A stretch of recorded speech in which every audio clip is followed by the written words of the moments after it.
Hi there, my name is Margaret Aitken. I got into nursing, I started in 1980. When I first qualified, I then applied for a job because I was no longer allowed to stay in the nurses' home as a qualified nurse. I trained in the Victoria, so I have to admit that. And then I applied for a job and started working in the Royal because initially it was easier to travel to than it was the Victoria. It was quicker. Miss Allingham, the surgical nursing officer, interviewed me, and I actually wanted a job in surgical. She was the surgical nursing officer. She told me I was going to be working in Ward 51. I assumed it was a surgical ward, accepted the post, went to her office on the first day, and Elspeth, the ward clerkess, came and got me and took me down, the first time I'd ever clapped eyes on the sub-basement. Through the sub-basement, I had no idea where I was. I thought, what is this hospital? Why am I in the dungeon? And she took me through, and I didn't know where I was going. Came up, and here we were in Ward 51, which turned out to be the acute renal ward. I had never worked in renal before in my life. And I can just say I have just retired after 41 years, mostly spent in renal. So it got under my skin and into my blood. So that was me, and it was in 104, 106 Castle Street, where you went under an archway to come through into a quadrangle, which I think is now perhaps a car park. I've kind of lost my bearings as to where everything is. Ward 49 and 50, I think, were above us, which were the urology wards.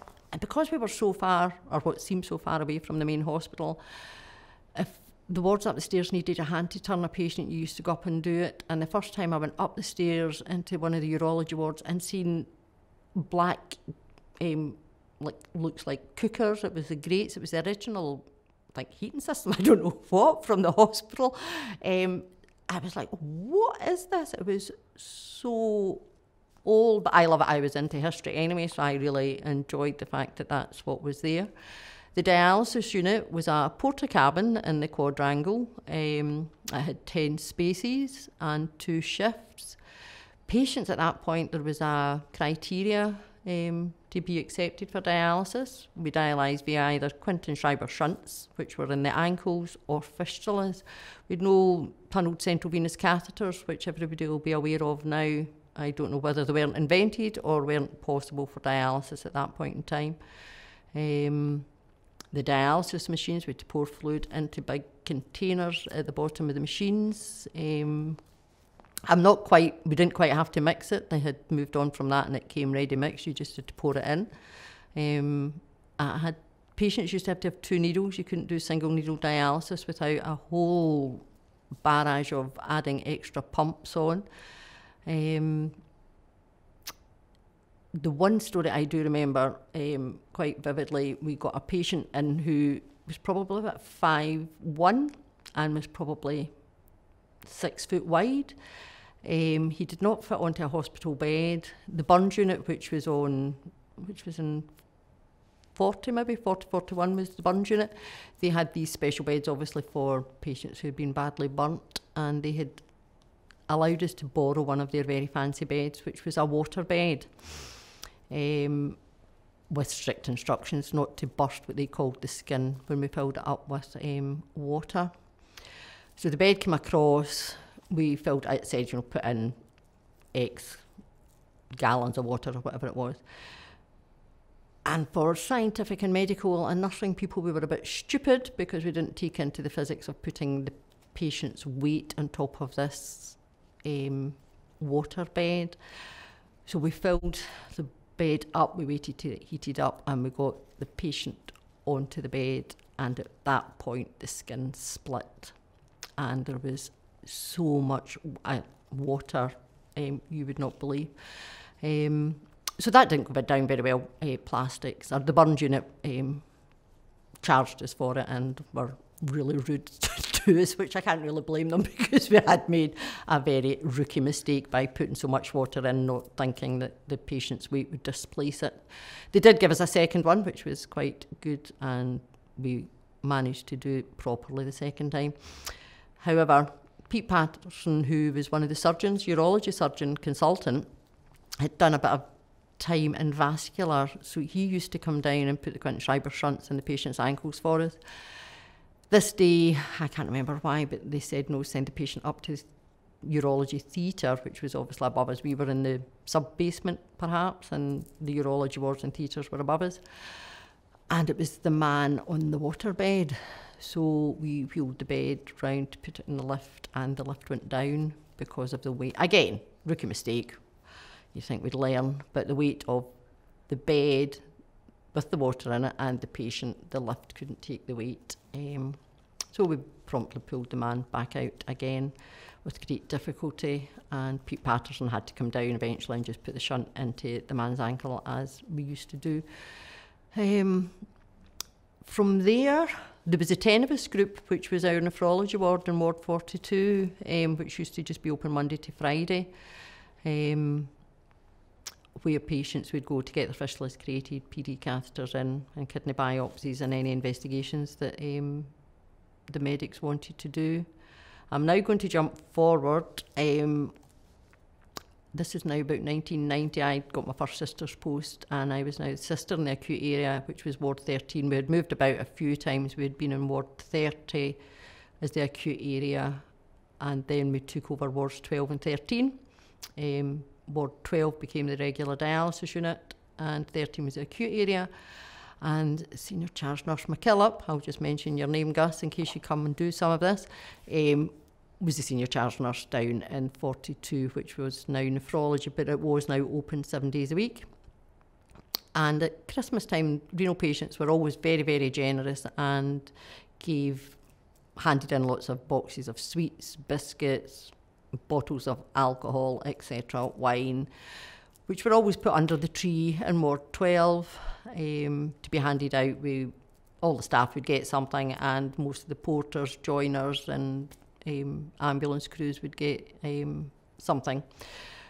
But one Sunday, the staff in the nephrology ward were obviously bored, and being in the renal unit, and it was because of the machinery, we had quite a lot of male staff nurses as well, were obviously bored, and they came up to 13 when I was on shift on the Sunday and said, well, one of them did come in and said, can we take the keys for 12, which was fine. They would go there to get dialysis fluid or whatever else supplies they would need. So you never thought any more about it. Came back, keys back in the drawer, that was fine. The dialysis unit worked Monday to Saturday, so they were always shut on a Sunday, hence the reason we had the keys and it was locked. On the Monday morning, I was on early shift, and the staff came in to open up Ward 12. A couple of senior charge nurses came in and lifted the keys. Morning, how we doing? Good weekend, blah, blah. And they walked over and came back absolutely fit to be tied, asking me where their Christmas tree had gone, where all the presents had gone. And I was like, no idea, don't know what you're talking about. Nobody's been in, apart from obviously other members of the staff from 42. And the gentleman concerned had hidden their presents, and they actually had suspended the Christmas tree from the ceiling. So it was actually still there, but if you walked in on eye level, you couldn't see anything because the high ceilings in the Old Royal, the tree was suspended from the light fittings.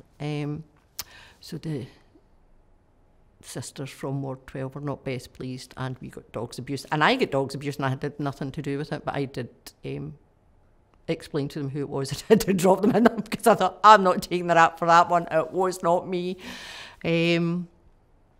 Yeah, back in the day you could play some really good jokes on your colleagues, but you're not allowed to do that now. The GI is where I spent the majority of my nursing career.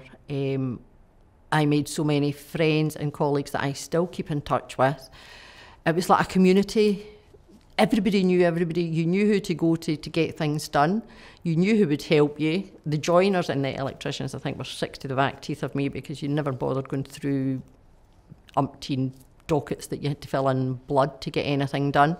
You would just nip down to the sub-basement and find the joiner's office and ask them if they would come up and help you, which most of the joiners were very, very good, and they would help you. I just loved working in the Royal. It was just such a happy place, if that's the right thing for a hospital, because you did know everybody. Everybody knew you. Everybody spoke to you. It was just such a great place, and you got to know everybody. were treated with respect. You respected the medics for what they knew, and they also gave you respect for what you could teach them. You know, there's no I in team, and I felt within the Royal that's what really shone through. I just loved working in the Royal, and I'm destroyed at times when I see all the old buildings that have been knocked down. 106 Castle Street obviously was taken down a long time ago. It was still there when I first came, and I think that was the cath labs and perhaps cardiothoracic, which then went to 28 and 30, and then obviously when the phase 1 opened. But yeah, the buildings are fabulous. Old hospitals are definitely the best. Yeah, it's in your blood. I think the Royal stays in your blood. Or perhaps it's just the hospital that you spent most of your life or trained in. And for all I didn't train here in the Royal, I would say the Royal is probably my home, as opposed to any other hospital that I've worked in